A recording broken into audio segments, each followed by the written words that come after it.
Hello mga ka-food hunters and welcome to another food hunting video dito sa pinag-uusapan at nakakaintrigang food hub dito sa Silang Cavite. Ito ang Pares Shabu, kung saan hindi mo na kailangang makulong pa o gumawa ng isang krimen para maranasang kumain sa loob ng bilangguan. Dahil dito, ipaparanas namin yan sa inyo. Kaya naman, kung handa na kayo, handa na ang lahat, umpisahan na natin itong another Food Hunter video na to dito sa Food Hunter Philippines, where good food is served in content.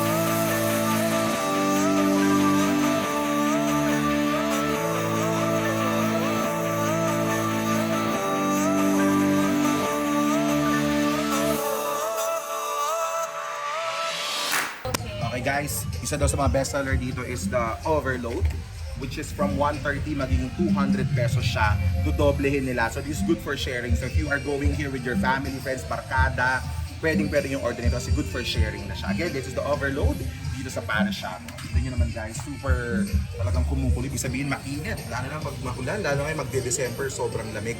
So perfect to para sa inyong food trip. Pag Pares Shabu, dapat Targramo. Ano bang kaso mo, kuya? Ano po? Illegal possession o Good face. with face value. Tingnan natin kung ma-addict tayo sa Pares Shabu. So eto guys, tignan nyo naman, hihimas ka talaga ng rehas dito habang kumakain. Saka mag-serve sa'yo mga ano yan, nabigyan ng parol. Wala ba kayong Bortolina dito, kuya? Hindi ako makaano kasi nakadress ako. So we will go and order and try. So ano din to guys, fusion din to, combination ng saan ba nag-start yung mga shabu-shabu na yun, di ba? Parang Chinese, di ba? China ang drama ng mga shabu-shabu na yan. Tapos kinumbine siya into Pinoy type na paresan, yung mga nasa kanto, baka nasa labas ng opisina, nasa tabi ng kalsada, tabi ng gasolinahan. Kaya naman yung presyo dito, affordable din talaga. As in, hindi ka mapapamahal dito. Pwede mong magyayabang ka, malilibre ka. Pwede kasi very affordable at abot kaya ang price dito. So tingnan nyo naman guys, yung preparation pa lang, para ka na rin nag, di ba, yung sa mga Japanese restaurant, yung mga teppanyaki or yung mga on the spot na niluluto, on the spot na ginagawa sa harapan mo. So dito same feels kung ano yung nararanasan nyo doon. Kasi tingnan nyo naman, andyan mismo yung mga ingredients. So meron silang, what do you call this? This is the tofu ba to? Opo, fish tofu. Fish tofu, meron tayong Fish mo? Squid cheese squid ball. cheese ball, di ba? Oh May my God, merong squid ball na with cheese cheese inside. Meron tayong, of course, Lobster Japanese corn. Meron tayong lobster ball, tama? And yun, ayun yung tuwalya. Opo. Stripe, ox Ox-stripe. stripe. Tapos ito yung Beef po. yung meat Ox-stripe, mismo. di ba? Yan. Tapos stripe. Tapos meron silang yung nagpo-boil yung parang pinaka-broth nung beef. Ayan. So meron din sila of course yung glass noodles. Ayan. Isa yan sa mga dapat masarap yan, di ba? Yung parang hindi sobrang tigas, hindi hilaw, parang al dente style. So tingnan natin. Ayan. Tinatakal-takal ni Kuya yung Overload. Yung 130 yung ba good for sharing or pang solo? Usually po pang solo lang po siya nalagay. Pang single entry lang. Pero syempre, di ba, minsan depende din yan sa lakas ng kain mo. No? Meron na kayong naging customer hindi nagbayad, tapos in-arrest mo. Tinulong niyo din, no? Wala pa. Siguro mga ano yun, pinabayaan natin. Sa tignan mo naman yung outfit nila guys, no? May talaga, pang preso talaga, no? May letter T. Meron silang mukhang personality. Anong oras ba ang dalaw dito? Oo. Anong oras? Oras Hanggang? Alas 12 ng gabi. Alas 3 hanggang alas 12 ng gabi. ang visiting hours. Opo, unlimited po yung sabaw natin. Ito, rasyon. Ang galing ng idea, no? Kasi ginawa nila to ng Bakit Pares Shabu? Adik na yun. Pares. Pinaghalong Pares at shabu-shabu. Mag-rest na lang. Ayan na yung form. So parang inaano nila, nilalagay nila doon sa parang pinaka-broth, doon sa kumukulong broth. And then, siguro kung luto na din naman yung iba dyan. Parang initin na lang siya. Parang, kasi nilalagay Ano nila yung doon sa ano, broth? bowl. Tapos yung bakit takal? Ano po kasi yun eh. Slang term sa mga kulungan pagka Pero pag Bagong hindi ko pa nakukulong, di ba grab? At ayan, yung gulay, yung vegetable, o, di ba? Para healthy. Anong gulay yan, kuya? Pechay Baguio po. O, Pechay Baguio. Malutong-lutong. Ayan. Yes. Pero late ko na na. So, ayan, sineseparate ko ni Kuya para maganda yung presentation. Pero syempre, do not expect for like restaurant quality, hotel quality. Pero tignan mo naman, di ba? Ang importante dyan yung lasa mamaya. Ayan, nalalagay na ng napakainit na sabaw, guys. Kumukulo, literal.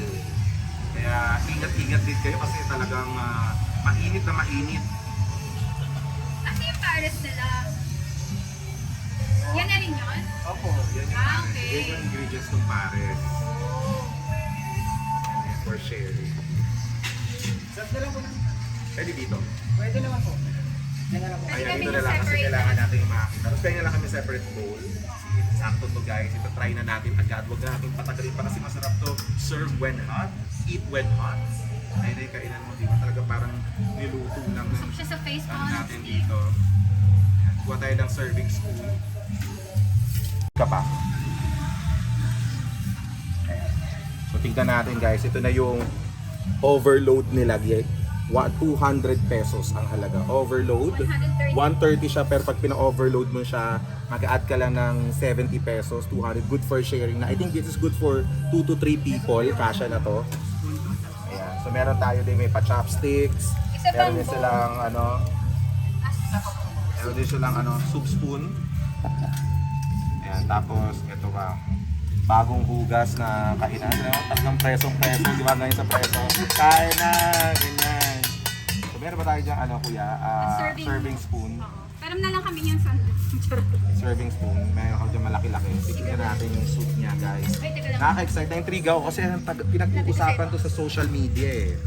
Yan, ito pag-aari to ni Sir Marwin. Sir Marwin, kung nanonood ka, pumunta na kami agad dito para matry tong napakasarap na pares shabu. Sabi nila ha, syempre ako, talagang inalam ko na intriga ako. Pinuntahan talaga namin to para malaman namin kung talagang masarap. Syempre gamit tayo ng serving spoon para matry natin kasi good for sharing to eh. So tingnan natin kung mauubos ba namin to o i-share namin to sa iba kasi dami. 200 pesos guys.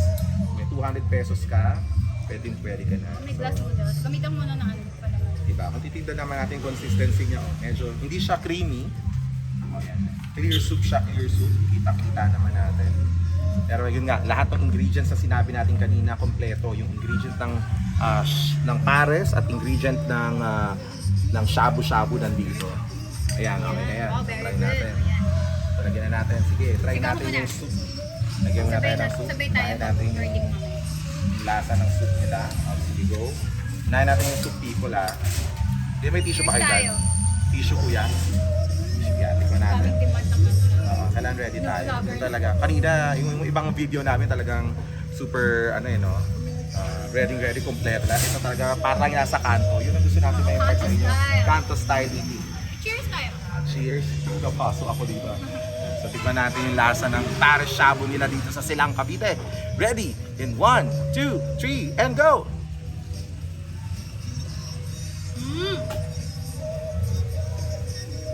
Sarap.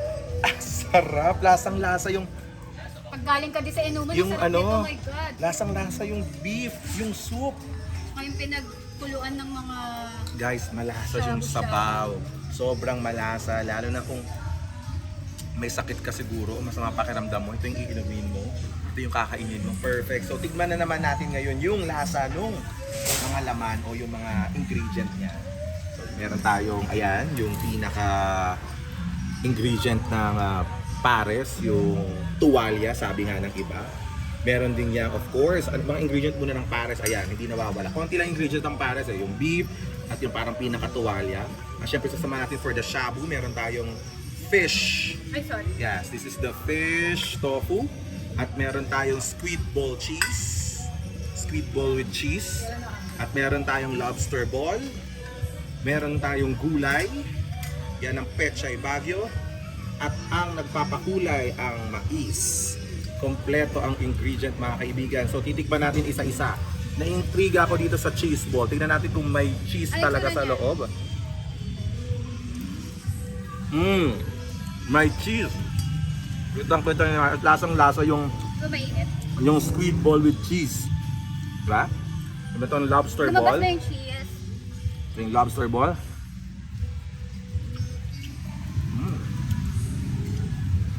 Dinner din. Yung cheese. At syempre itong tawag dito, yung parang pinakatuwalya. Malambot. Hindi siya lasang goma. At syempre meron din beef. Malambot din. Ayun, napaka-importante, nakakaano kasi pag kumain ka ng beef tapos matigas. Minsan dun pa lang mababad trip ka na eh. Pero dito malambot. Kasi siguro dahil kakakulo ng kakakulo. At syempre yung corn. Ang dami.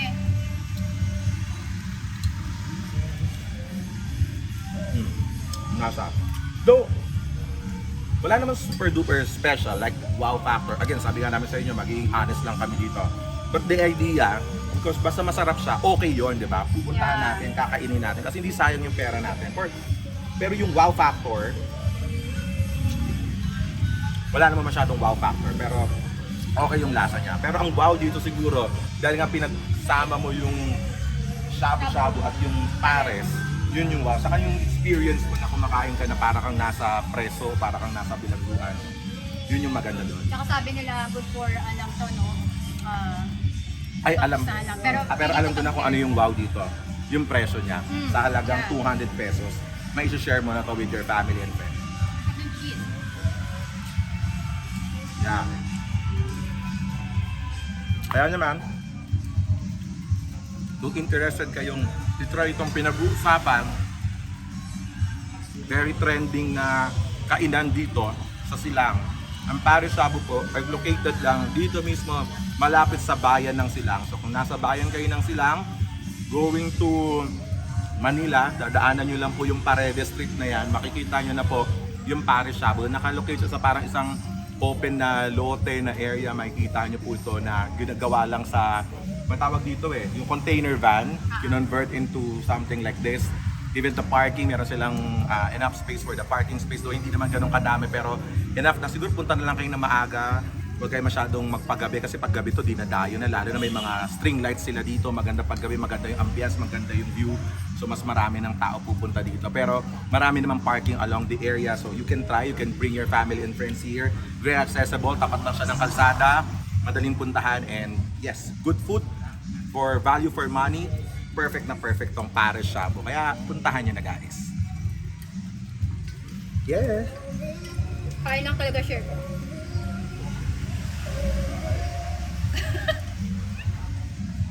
Sarap.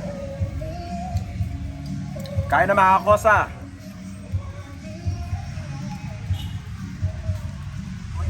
And there you have it mga ka-food hunters. Maraming salamat sa pagsubaybay sa ating food hunting experience dito sa Paris Shabu, dito sa Silang, Cavite.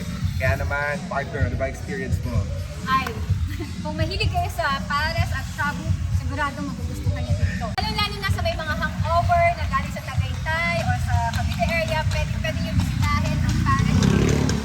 Yes, exactly. Kaya kung mahilig ka sa pares at mahilig ka sa shabu-shabu, pagsamahin natin yan into one nice concept dito yan sa Silang, Cavite. Kaya bisitahin nyo ang Paris Shabu. Dito lang yan, located along Silang, dito sa Paredes Street. And then paggaling kayo ng bayan ng Silang from Tagaytay going to Manila, makikita nyo na agad itong Paris Shabu.